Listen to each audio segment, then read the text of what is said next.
જંગલેશ્વર વિસ્તાર એ slum act હેઠળ notified થયેલ વિસ્તાર છે.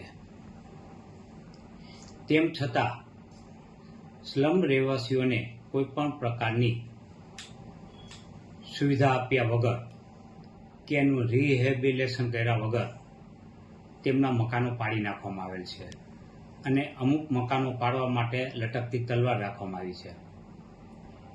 આ તદ્દન ગેરકાયદેસર છે. એ માટે અમે હાઈકોર્ટમાં અરજી પણ કરેલી છે.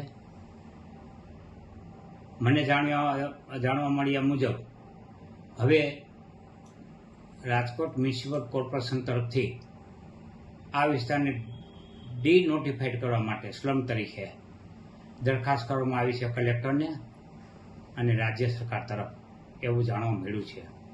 જો એ સાચું હોય તો એ તદ્દન ગેરકાયદેસર એટલા માટે છે કે કોઈપણ સ્લમ એરિયાને ડીનોટિફાઈડ કરવા તેમના પુનર્વસન થવું જરૂરી છે. સ્લમ એરિયાના રહેવાસીઓને જે કાંઈ સુવિધા મળી હોય સુવિધા આપવી જરૂરી છે.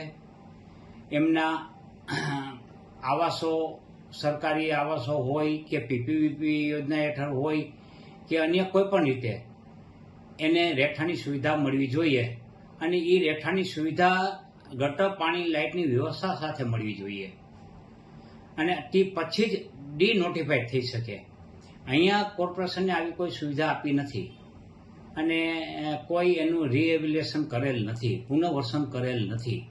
તેમ છતાં ડીનોટિફાઈડ કરવાની દરખાસ્ત માત્ર તરકટ છે, તૂર્ત છે, એક જવાબદારી એકબીજા ઉપર ઢોરવાની વાત છે અને આ કાર્યવાહીને વિલંબિત કરવા સિવાય બીજું કોઈ હેતુ આમાં જણાતો નથી.